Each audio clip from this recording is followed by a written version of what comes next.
If you have parents who love to lust after people, who are constantly looking for attention, primarily in the form of intimacy and sex and flirtatiousness, there's a good chance, if your parents are this way, that you might have a secret sibling.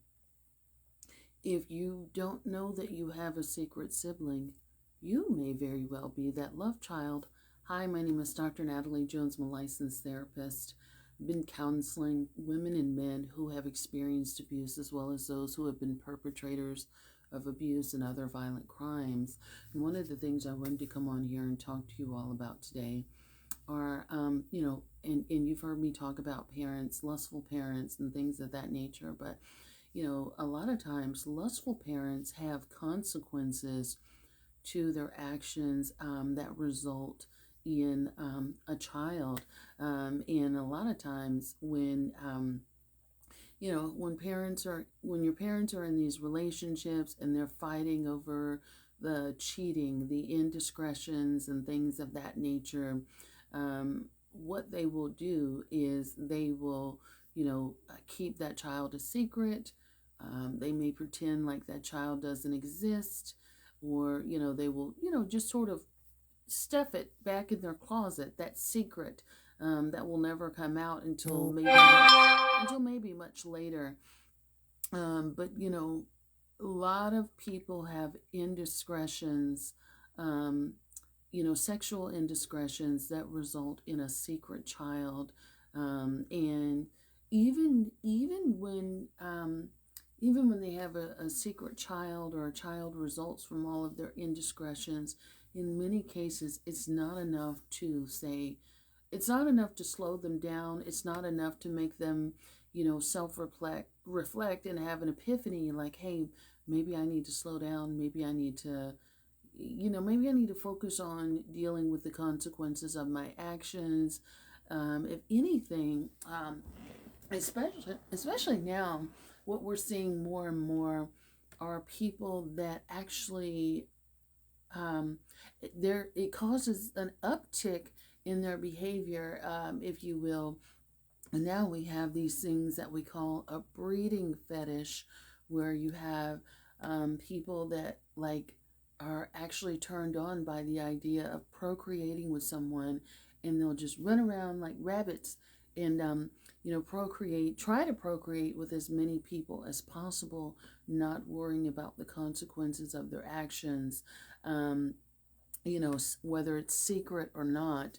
But in many cases, it's very secretive, and it helps to tie what a lot of the thinking is, I think, that goes behind the secret child, the love child, if you will. A lot of it, I think, of the thinking that relates to that is like, oh, I now have something to bind me to that person that I had access to.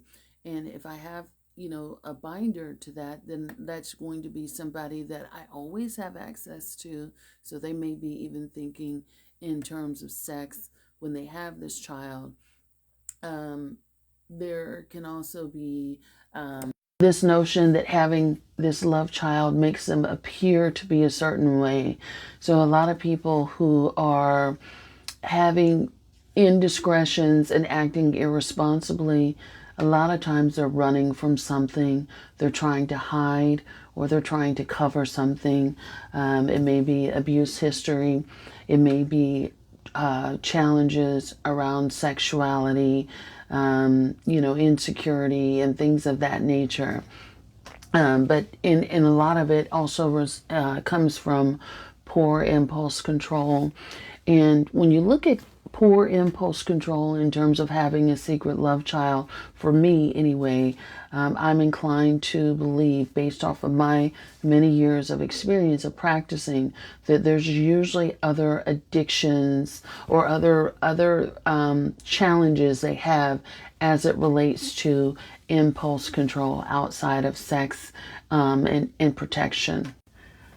In most cases, when a love child results as someone's indiscretions, usually that child may be met with contempt.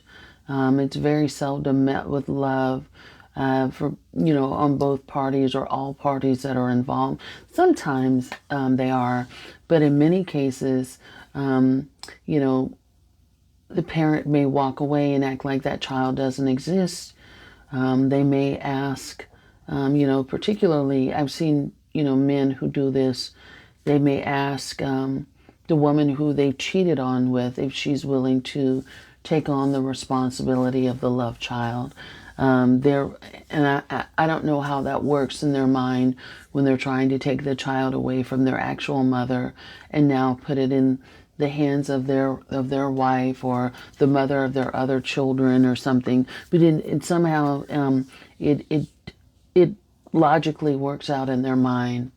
Many cases, the child is ignored and kept a secret. And then, if that child is exposed, so to speak, for lack of a better word, if people find out about it, it's often met with anger, contempt, and resentment, and maybe even hatred in some cases. And there could be a lot of backlash inappropriately projected onto the child as opposed to the person who's responsible. The child may grow up questioning, you know, who are my people? Who is my tribe? Where do I belong? Where do I fit in? What did I do that was so wrong? So there's a lot of questioning, a lot of grief and loss and sadness for something that you never had. There's like just sort of this wonder about what could have been and why wasn't it. And in some cases, on the off chance that you do find your family, find your people, try to reach out and have a connection with them, it could be a mixed bag in terms of the type of reaction you receive.